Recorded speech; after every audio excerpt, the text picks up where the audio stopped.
So I think this year in particular has really brought to so many people's attention the power of what does it look like when we create systems, both individually, organizationally, and more broadly in society, that are aligned with our values, to look at ways of actively integrating and thinking about capital allocation across all different types of resources that we may have at our disposal. So Stephanie, I was hearing your reflections that, whether this is more even from our purchasing decision-making processes, from our investing in the market, from the topic of the conversation today around venture capital, but thinking about the different levers of change that we have.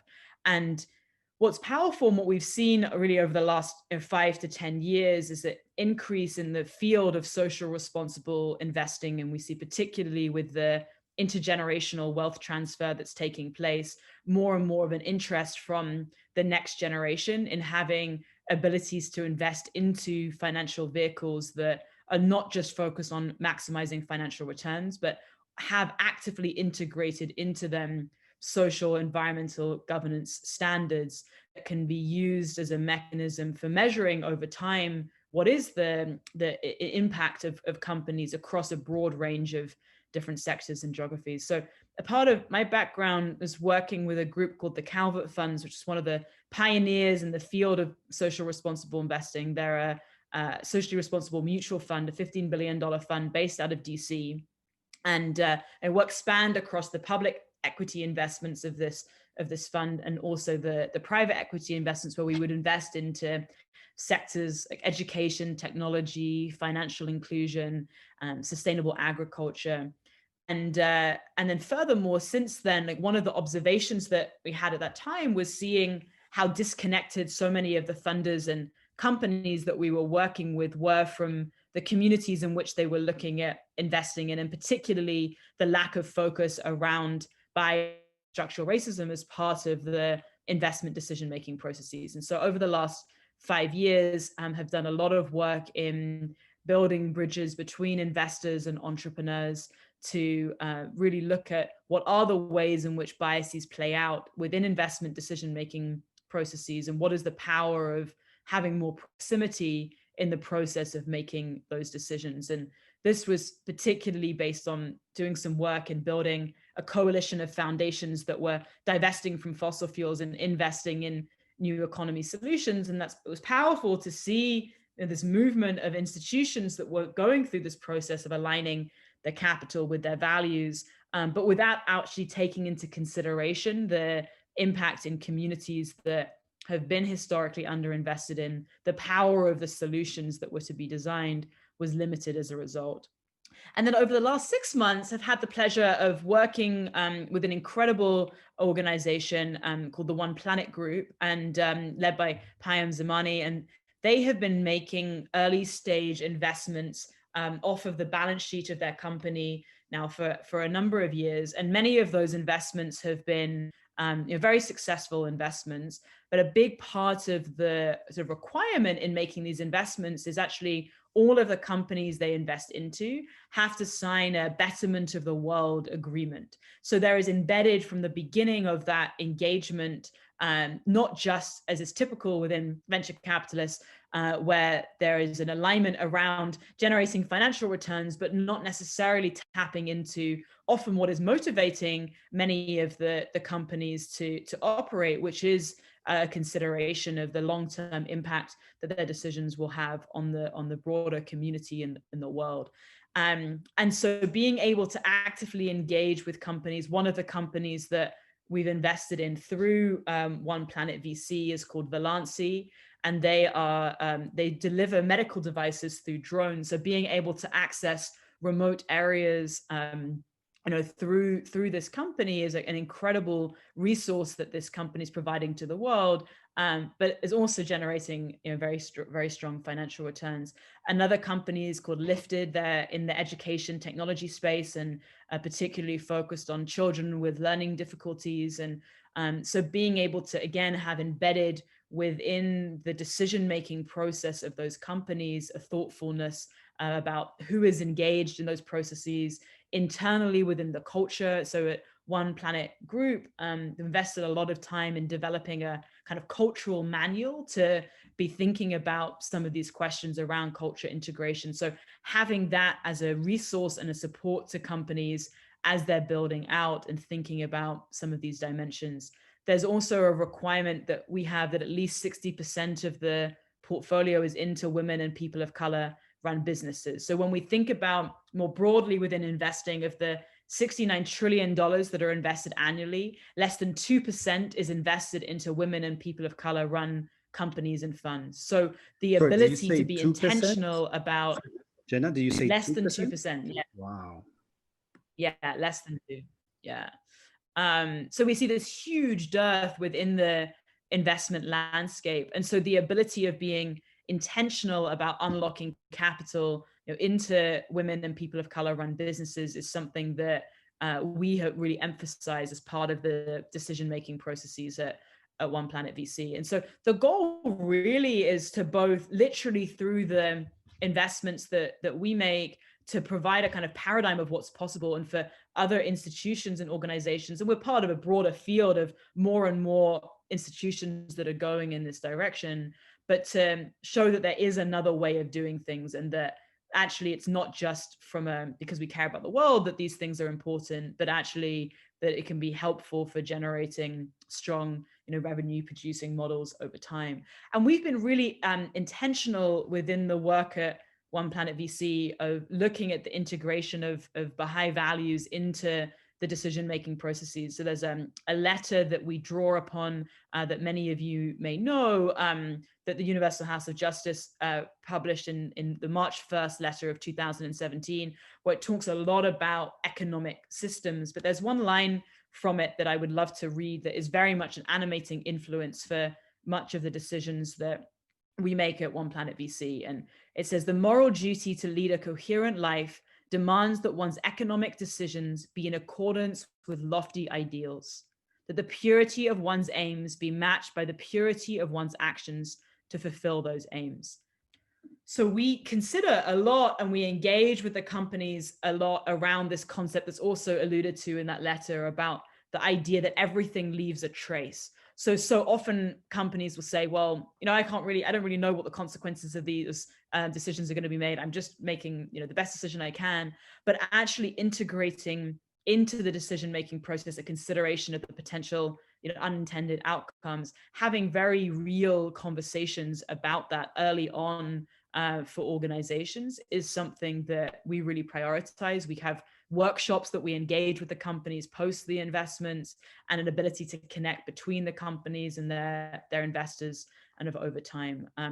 So I'm going to pause there and would love to open up for any reflections, questions, and diving deeper into any of these elements. But I think particularly when we look at this year and we look at the sort of dual pandemics of COVID and structural racism, that the power of being able to have tools and vehicles to be able to channel kind of our time and energy and resources into, it's a powerful moment of reflection in terms of that. So thank you so much for being here and engaging in this dialogue together.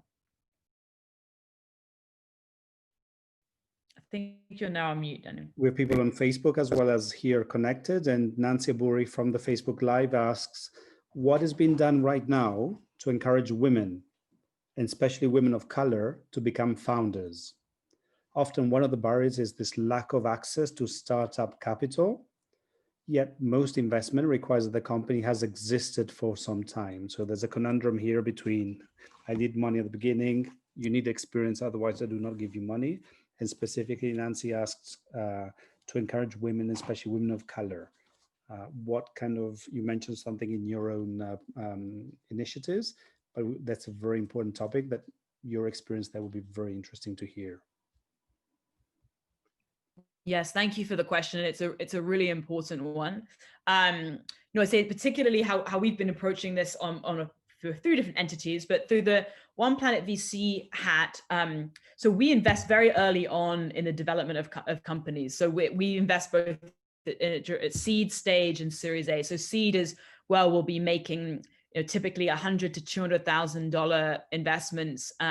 Series A is more, 1 to 2 million, but it's still quite early in the life cycle of those companies for exactly this reason, is that the access to capital, exactly as Nancy was alluding to, is often at those stages for particularly women and women of color, can be a really challenging one. And for funders who don't necessarily have an intentionality around engaging and attracting that pool of companies, it can be a particularly challenging one. Through some of the work, so one of the entities that we do some work with at Impact Experience, a fund called Lumen Capital, which is particularly focused on investing into funds with a lens around bias reduction. We have a research partnership with Stanford that's all focused on bias and investing and looking at exactly this question of what are the inhibitors for when the challenges in terms of access to capital for women and people of color run businesses and funds. And there's an incredible book that I would recommend by our research partner at Stanford, by Dr. Eberhardt, called Bias, and it references actually some of the research in that book.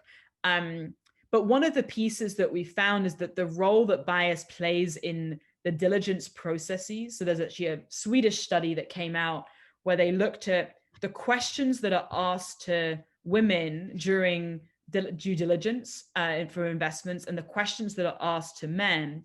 And they noticed that the questions that were asked to women were more downside risk orientated questions versus the questions that were asked to men that were more kind of upside, like opportunity oriented questions. So even just acknowledging and realizing and standardizing diligence processes such that there's a kind of de-biasing role at that stage. And then, of course, all the other stages of hiring, retention, board selection, but the importance of having mechanisms like that. There are also a number of accelerators and incubators that are particularly focused on female-run businesses, and so seeing more and more, of that, I think, is an incredibly important add to the broader ecosystem. Fantastic. Any questions from here from yourselves? Just open the mic and go ahead. Questions or points? I have about 50 questions, so I'll just be patient and allow you guys to express yourselves, but I have a lot of interest in this area. And that's both in terms of investors. I know there's a couple of investors in this call that have been working in this area. And there's a number of potential receivers as well. I'm looking at you, Angela, Joshua. I know that you have you've been playing a good role in this moment. So I have a fast question, if I may, for Jenna. Do you find that with the women and people of color companies that you need to take a larger management role than you would otherwise? And alternatively, what are the rates of return look like on investments in those companies versus classic companies? So it's really interesting in terms of the both the questions. There's often, and this is part of the research that we've done around bias and investing, but kind of an assumption that like women and people of color run businesses will underperform in comparison to their white male run business counterparts. And actually, a lot of the data, there's a incredible research that Cambridge Associates published on this, a number of other groups that have put out, that actually shows an overperformance of businesses that are run by women and people of color. Of course, all of these factors depend upon the particular sector and stage of development, and there's many factors to take into consideration. But that's one of the elements that we found to be pretty incredible to witness, is that, and this is furthering this argument that the motivation for investing into women and people of color run businesses and funds shouldn't be just because it's like, oh, that's the good thing to do, but actually by us not doing that, we're actually missing out on financial returns as a result. So for example, one of the investments that that was made at OnePlanet VC was into a company called Real, and it was run by a woman. Actually, interestingly, the year that the investment was made, she was the oldest woman that was invested in Silicon Valley. So we see another bias that often comes out, which is also age, where there's sort of an assumption that it should be, you know, young white men that are invested in, but actually this was an older woman. And we invested very early on in the company. The company's called the Real, and they went public and as one of the best performing companies that was invested in, you know, that year. And so the importance of kind of having data points like that show that it is possible, not only possible, but actually in many cases, there's actually an opportunity for more outsized returns that can come from investing, you know, into women and people of color run businesses and funds. And I can't see anybody's hands, so I'm not sure if anybody's lifting their hands. So I will just go talk and share openly, and that'll be fine. By serendipity, we have the right question. Stephanie, I see you just unmuted yourself. Yes, I have one question. It's like I'm just working right now with women, with mothers that are working on an idea that they have, and one of the things that we see, so they're mothers, and that like the speed that they, or the amount of time they have to give to their project is simply limited by them having to take care of their family. How do you deal with that? Like that's something I've heard from other entrepreneurs, women, that they really feel inadequate simply because they don't have the same time as their men counterparts. Yes. No, I think it's a very real issue. And I think particularly this year, I mean, we've seen 800,000 women who have left the workforce this year. I mean, so it's a huge, huge issue. And I think particularly in these times as people are navigating both homeschooling and all of that with having full-time jobs or trying a business or whatever it may be. So I think it is a very real concern. And I do think us thinking about, and I think both from the investor standpoint, but also from the broader ecosystem standpoint, are like, what are mechanisms that we can help to create to provide opportunities for people to be able to still pursue the dreams and build the organizations that they want to build, you know, recognizing some of these challenges. And I think there are a number of like interesting ways in which people have engaged around these questions. I think one is, you know, one of the phrases that's often used within the field of social responsible investing, sort of coined by the Acumen Fund, is patient capital. And I think so often when we think about looking at maximizing and generating financial returns, is that all needs to happen within a very short period of time.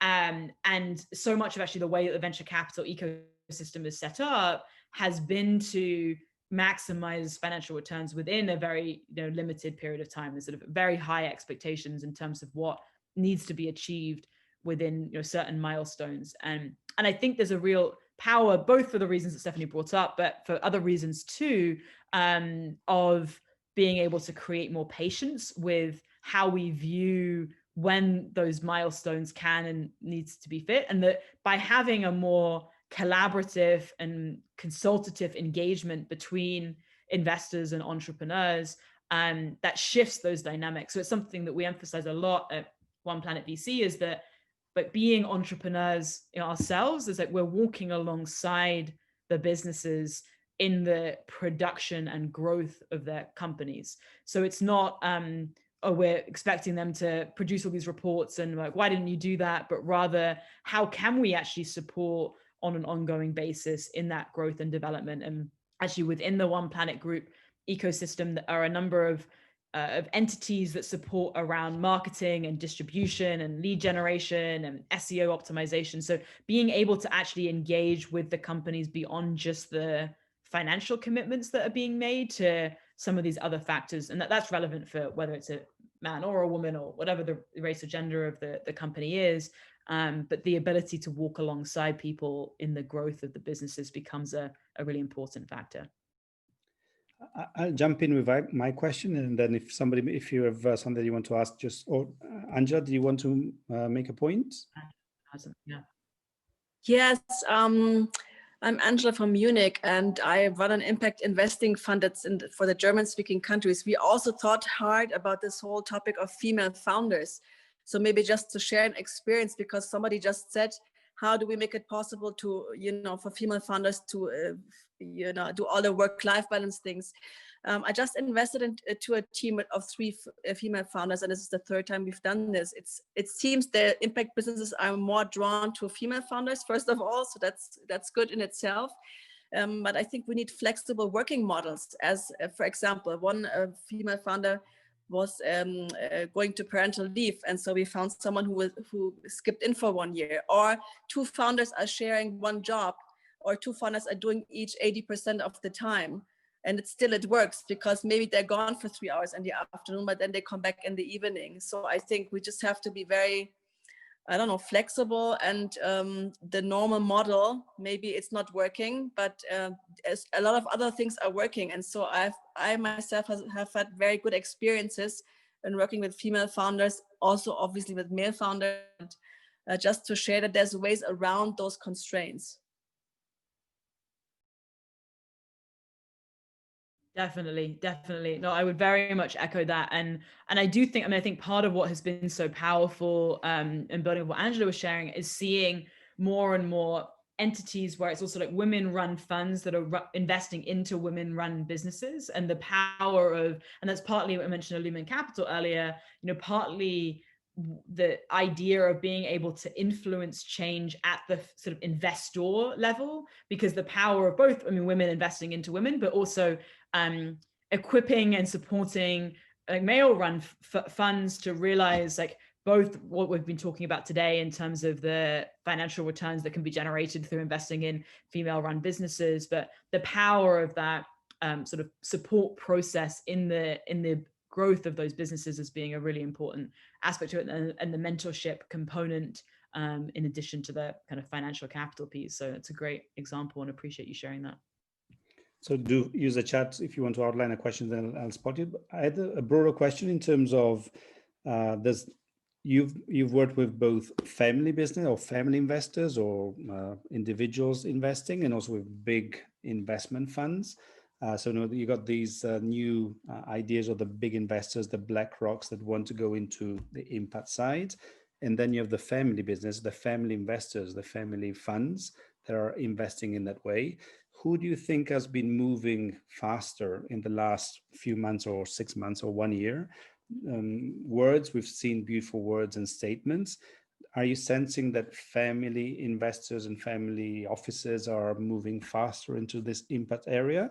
Or is it the big investors? Do you see trends either way? And what are you witnessing? No, it's a great question. And actually, it's been really powerful, and particularly this year, to see movement in both areas. I do think that, embedded in your question is certainly, family businesses have more malleability to move quicker. So there's set up just the flexibility to be able to respond to and engage and see the importance of allocating resources in a way that is more catalytic. But it has also been powerful to see institutional investors. There's the Apollo Group, the large private equity firm, just announced recently a new impact fund that they're raising $1 billion fund. So building off many of these larger institutions like KKR and TPG and others that have raised larger impact oriented funds. And of course, I think one of the big aspects when these large institutional investors engage in this space is the importance of the rigor through which one thinks about impact at scale. Because in many ways, we have the blessing or the ability within like OnePlanet VC or with Lumen Capital, some of the work at Impact Experience, when it is more the ability to be in depth and engage with the companies. But when you're talking about companies that are, we were making $100 million investments, it's a very different type of question that one needs to think about, and particularly when you're working within an institution that historically hasn't had necessarily a focus or a lens around impact. But what's interesting about thinking about entities like Apollo that have invested in like healthcare systems or education systems is that if one is able to actually integrate an impact focus within those types of investments, the ability to influence a whole supply chain becomes that much more effective as a result. So it's interesting to think about the different types of questions that come about depending on upon what lever of change one is looking at influencing. I see Gary, there's another Gary question is in the chat. Yeah, Gary is a good question. Yeah, Gary is a fantastic example because he's both has these, the cooperative model lived in Russia. He now lives in Ukraine. He's on a farm, but he's also working at the UN, and he has this broad global vision and working with huge projects of that kind. So I'm very curious to hear about Gary's question. So you're not going to read it for me. Okay. Basically, here I will read it for you if I can find it. What about investments into an enterprise that does not have as its objective profit or return on investment in the next quarter? For example, a cooperative that works together cooperatively in a community for the members, not for the profit in the next quarter. Isn't that an investment too? Isn't that a better investment in today's world where so many in the United States companies are absolutely interested only in the next quarter, where the CEOs get 50 times the amount of the salary as the workers and stuff like that? How do we get around investments into companies that are absolutely wrongly managed and going in a very bad direction for the world and for the United States and the future? So Jenna, can you save us? That's the key question that Gary has for us. Yes, definitely. Please save us. I love it. I will try. No, I think it's a great question, and it's I do think there's an incredibly important role for institutions like cooperatives. And Gary, I'm sure you know much more about this than I do, but I think about the example of Mondragon in Spain. I'm sure Daniel, you probably know a lot about this too, being based there. But this is a multi-billion-dollar enterprise, or as a sort of conglomeration of many cooperatives. And actually, it's interesting. I know a number of organizations in the US that are not cooperatives, but who have gone to visit and study the Mondragon model to see what are lessons that we can actually learn from cooperatives. And I think this is cooperatives at scale, but I think even smaller cooperatives, there's a lot of lessons that can be learned both through investing literally into cooperatives, but also lessons around how they're structured that can be applicable within other types of entities and broader capital markets as well. And that these types of questions around how do we think about, and we've looked at a number of these types of investments, even just through other sort of tools that we have at our disposal from an investment perspective, but having more employee ownership and being able to build investment structures that help to reinforce that employee ownership over time. There's a type of institution within the US called community development finance institutions. And these organizations that are more focused on providing loans. And there's actually an initiative that we're working on at Impact Experience right now in collaboration with a group called C-Note that provides funding to community development finance institutions. And this is actually particularly focused on women of color. And the scope of our work that we're doing on that front is actually looking at, particularly in these times, we see that women of color are considered to be more risky investments. And in this case, this is looking at loans to these women of color. So these are more like mom and pop businesses.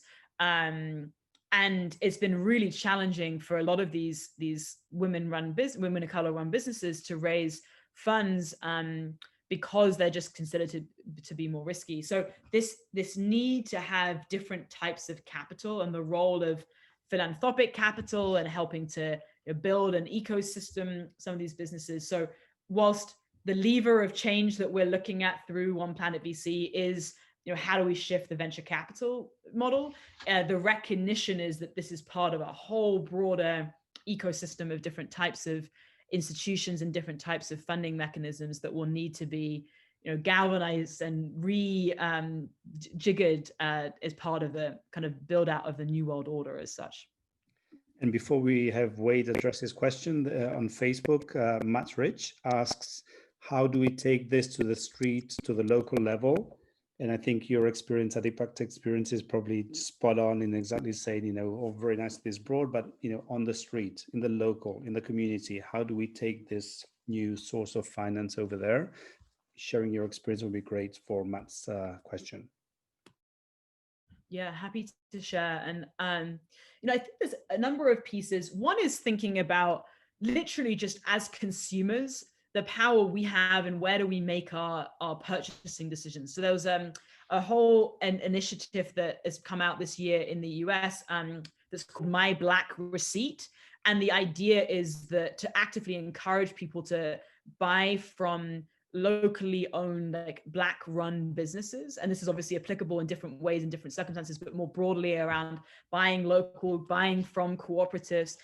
So realizing that even if we're just making small purchases of books or, you know, whatever it may be, the power of the influence that we can have from our purchasing decision-making power.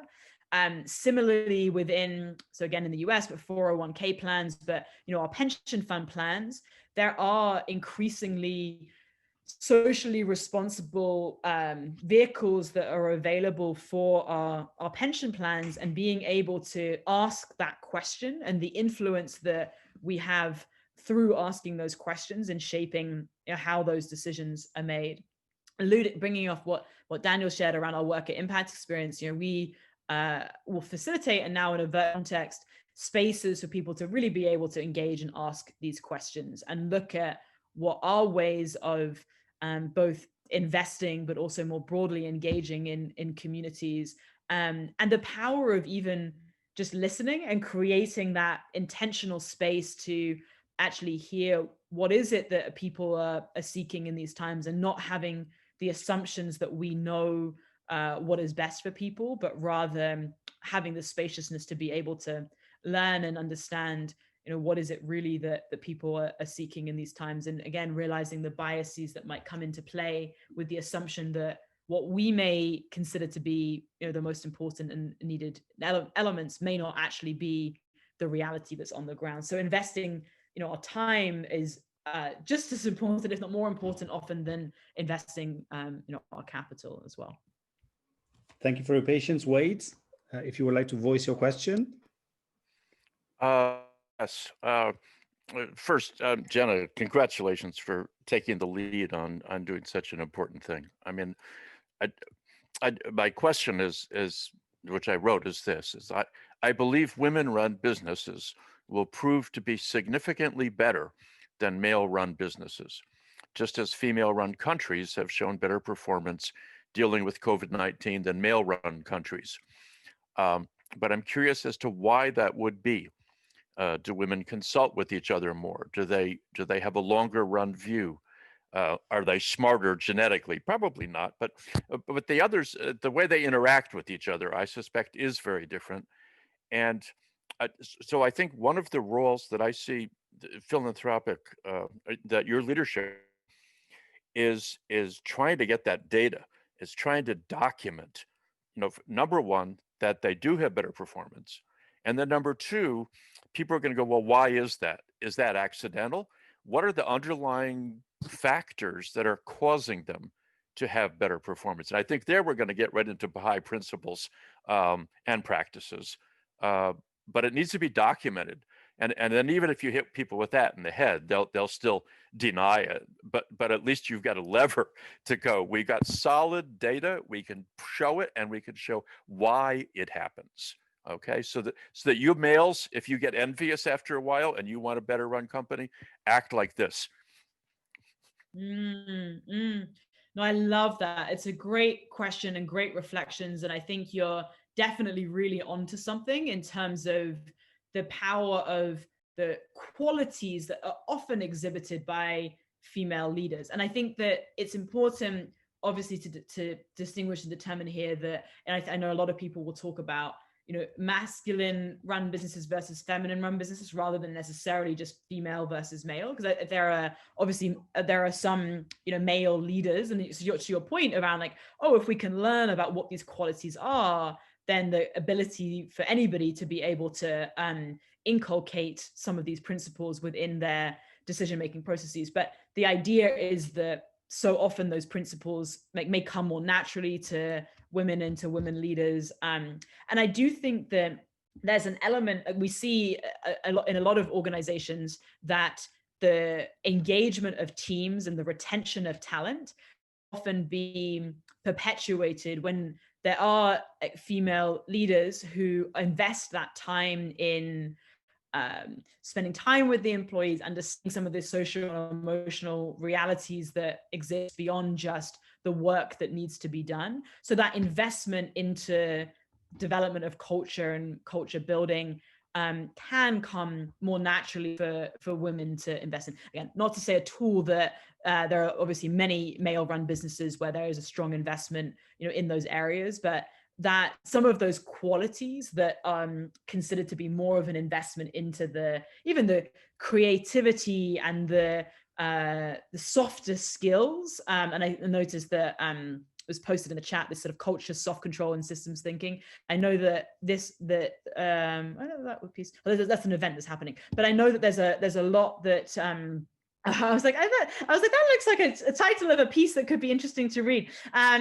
But there's a lot of that's your event, Wade. So that's great. Maybe you'll be talking about some of these pieces in the event, but would love to hear more about that. But I know that there's an increasing amount of research on the outperformance of diverse teams. So this isn't necessarily just on like female-led teams, but the power of actually being intentional about having people that are coming from a broad range of perspectives. And I think this does fit in very well to the Baha'i model of consultation, in the idea that I believe is embedded within the Baha'i writings of the power of the sparks of truth that can come from a difference of opinions, and the embedding that idea into organizations such that there's a trust and an understanding, but an engagement that's created, an encouragement of people seeing things from different perspectives that can lead to greater outcomes than if it's just more of a top-down autocratic kind of model of leadership.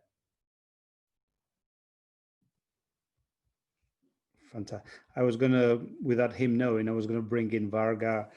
He's working for the municipality, I understand. He lives in Canada, so in Canada everything works better. We all know that it's the case. And I was wondering if he has any experience or any kind of area. I see he's commenting something about his own personal experience about the role of the city in feeding some of these funds, because I think it's the ideal for me is a combination of family businesses, VCs, its major investors, and what is the role of local government in actually helping this drive for good, because sometimes investment does not reach because it requires a return, and that's where the local government can step in. So I know I'm extending your experience, Varga, but maybe if you want to share something or ask a question, that'd be fantastic from the Canadian perfection of life point of view. I'm not sure if I can give you the Canadian full 360 view. My perspective also, I'm at the federal government level, so I'm at the national level, and with the revenue agency currently. But we do. My work was before. One of the areas of my work was in the leadership arena. We developed a leadership program that's now become for all of government of Canada, new leaders, all the way up to assistant directors, all the way up to entry-level executives. So we've looked at leadership and different things like that. What's interesting is the questions we are asking here in this forum are not yet being asked in the other forums and in those circles about the advantage of female leadership. And only because of unfortunate and ongoing events in especially in south of our border, but now thank goodness to the vision of our current political leader for that issue. They're like, Canada is also, we have our own issues as well with regards to people of color as well. So only now that discussion is being opened up in the federal and the national level, on the federal level for different government agencies. They are now looking at the unconscious bias. We have now training, awareness. We have different groups that are being set up at the federal level in the department, as well as interdepartmental groups. I'm a co-chair of the heads of different communities of practice that cover a whole spectrum of different areas of interest, from disability, from workplace well-being, from talent management, from different things. They're now looking at what is it that they can do to look at our unconscious bias, look at our different ways that we're going about and conducting our business. So we're only at the cusp of it. We're only at the cusp. There are, without addressing this directly, we are looking at empathy coming into the workplace, especially as a revenue agency in this in this context of COVID, we're looking at empathy. But even before that, we took from the Ivy League, our agency is leading character leadership of all things. So they're looking at character leadership of justice, compassion. There's about a dozen of them they took from the Ivy League. Our organization has sort of been a crucible of that for the last 2 or 3 years. Now we're sharing with other departments and agencies. So those pieces are coming into place, but without the anchor of the driver, which is, well, this is all very good for business, but where do we equalize what we're missing from the other parts of the population, from people of color, from people of gender, or even now there's studies that are coming out more into the forefront of where you have the combination effect. There's a word I'm missing in my dialogue right now, where there's a combination effect between people of color and people of gender. So there's a compound effect. You can't just look at these because we're marginalizing a lot of the contribution into the productivity of our economy from that sense. So the context is slowly coming in, but the dialogue hasn't opened up. The pieces are coming into the forefront just because of they can't ignore it anymore. It's what Jenna was saying, they can't ignore the empirical data. When you look at character leadership and you look at connection, and maybe this is what Wade is talking about, is what is the piece that we're missing? You know, we're always looking at the business, but where's the people focused or people centered approach? And maybe that's what intuitively the females were bringing in. So it's different angles of it that's coming into place. And I love from what you were saying is it's just started and so forth. But you know, the famous saying is, when the best time to plant a tree? Right now. So I think right now is a time to really make the most, and it's never too late or too early. It's just the right time to plant and to start these conversations. Jenna, do you have any comments on this very wide but profound scenario that Varga built and shared? No, definitely. I mean, I think the phrase you might have been thinking of, Vargo, is the intersectionality, and it's something that we think about.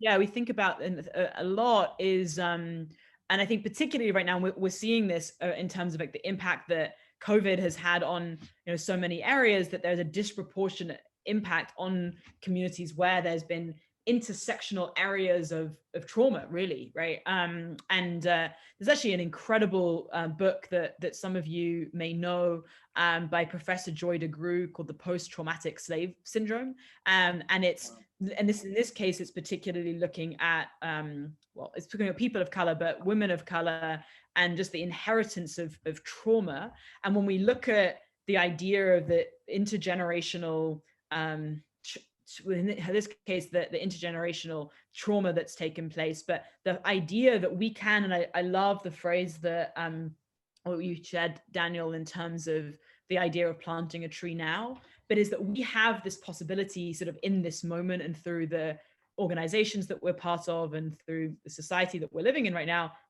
to shift that history. Right? I think we've been sort of presented with an opportunity in many ways by the depth of the challenges that have taken place this year, that has brought so many issues to a head that have always been there, but in many ways people have been able to kind of push by the wayside. But the inability to be able to do that anymore, and so that the power of us reconceptualizing, again, the topic of our conversation today around venture capital, but to reconceptualize each of the institutions, the political systems that we're part of, it's a very powerful moment in time to be able to do all of that.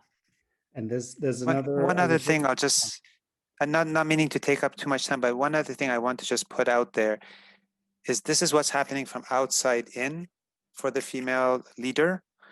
The other question is the female leader also has grown up in a context of socialization that diminutes her extensive contribution. There was research we were looking at when my wife was with us, because she was leading in this area with female leadership and these things. There was some one or two research that came up and said, you know, demystifying a lot of things that the socialization is pushing down the female contribution in our society. One thing in particular, I'll give a very tangible example, is there's actually about the same amount of men taking parental leave than there are females. But why is the perception there still for the female that this is going to impact their business and their contribution? Because the female themselves is their approach. So there's research that shows when they go ask for the leave, they're very apologetic, they're sorry about this and these things, whereas the male take it on as a right. So it's also changing from inside out to re-establish the nobility of the contribution that the female has. That also has to take place. Sorry, I'll just leave it there. Fantastic. And there's Shiva Dustar from the European Investment Bank was trying to get in. Somehow she cannot, the link doesn't work. I'm not sure if that was the question she was going to ask, but she was having, you know, at these very major levels, they're having conversations they never had before. And one of the questions they were debating in Europe in terms of these huge funds they want to give is, you know, we want to allocate money to green solutions. And they have a dilemma. And the dilemma is, do we fund powerful, big oil companies that are very effective and very efficient that now want to move in the green area and the sustainability area? Or do we just fund companies which are 100% renewable and green and maybe not as efficient, but that way we're just, you know, focusing on what's just 100% good as opposed to 100% efficient. And it was interesting how it's the first time they were having those kind of conversations and dilemmas and debates. And I was really keen to have her come in just to see where the conversation is at. If you had to choose, Jenna, where would you invest?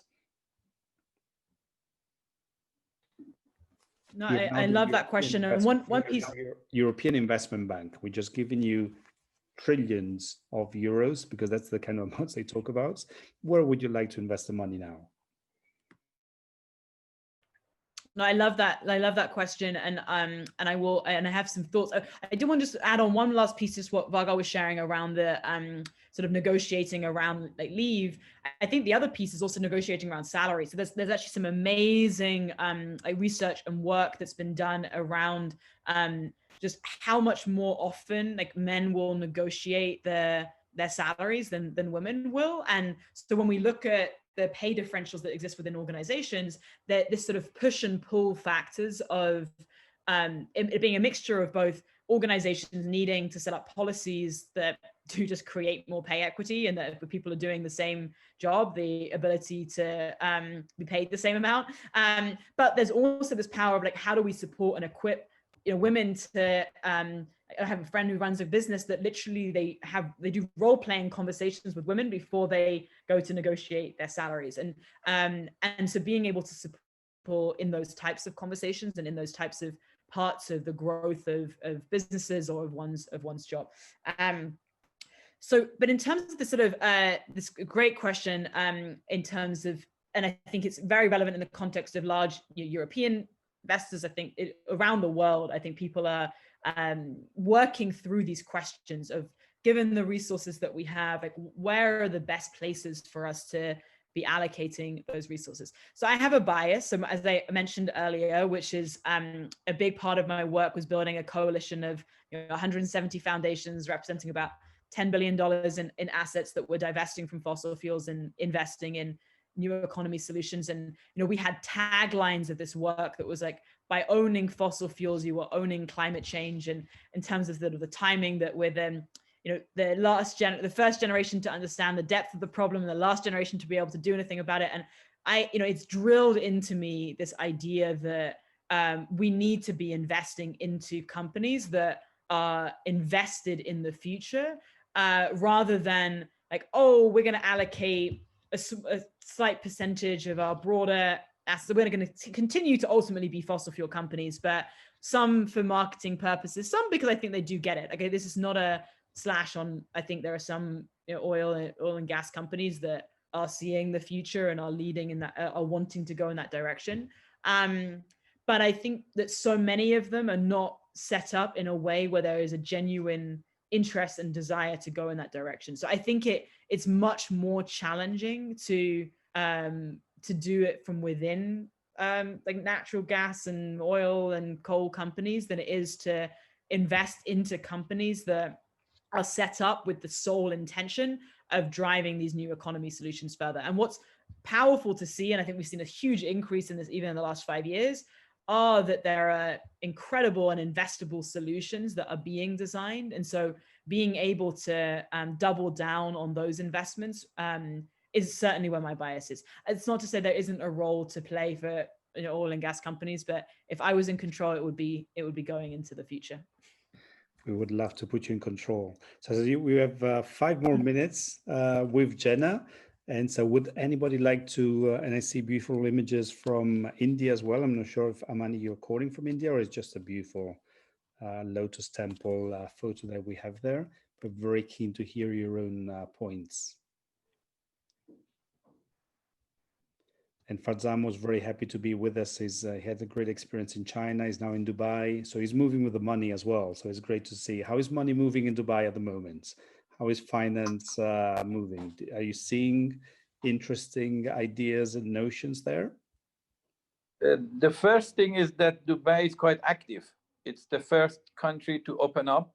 In fact, it never closed, only did very smart way. And so it's very safe and active, and a lot of business meetings are happening, both, of course, virtual and, of course, more in person. First, it's very active.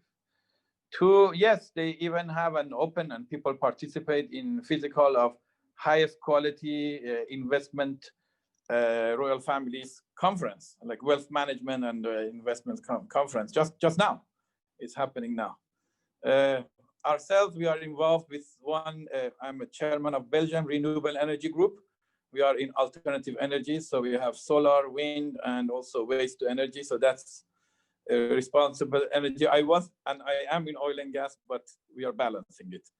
So because you brought it up. I have also a hydrogen generator. So we are into clean tech as well. So trying to do our part of contribution. Fantastic. So we should have a conversation with Shiva to see if the European Investment Bank can hop in and just give something there.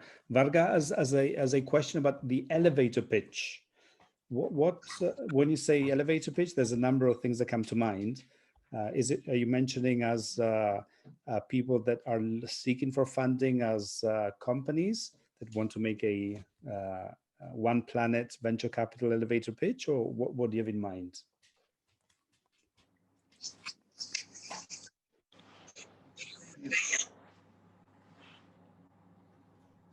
I don't know if there was a particular, I don't know if he's frozen, but if there was a particular elevator pitch that you were thinking of there. Well, otherwise you can answer from I can just go ahead. OnePlanet. What are you receiving at OnePlanet? Yeah, I can share a few sort of elevator pitches.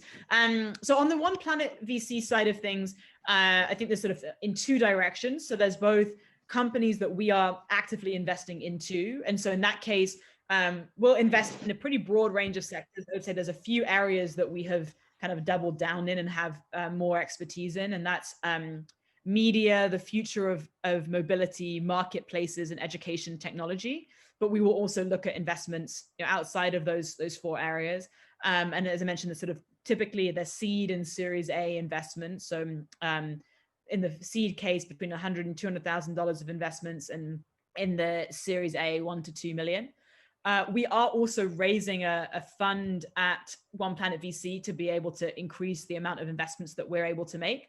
So that's a $50 million fund. So if people are interested in sort of investing into the fund for us to be able to then invest into these companies, that's also a conversation. And, there, I think on both sides, so for the investees, the pitch is that being able to have investors that really do want to walk alongside the companies and can support around many of these elements that we've talked about around values integration and alignment over time as being a really important aspect of it.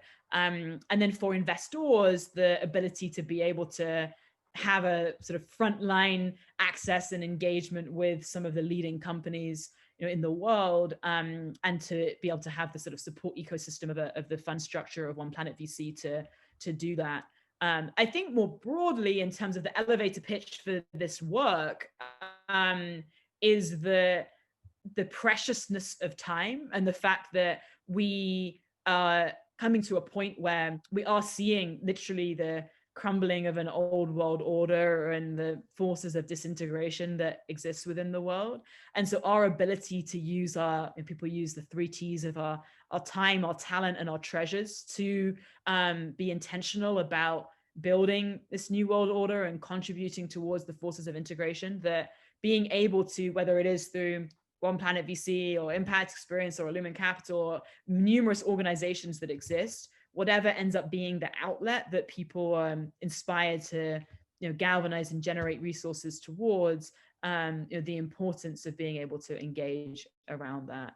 And I would totally resonate with what's been shared, that the ability that each of you are all coming from different contexts and perspectives. And so the power of being able to identify in the communities that you are each in, like what is most helpful and responsive to those particular dynamics and nuances, becomes a really important aspect of this too.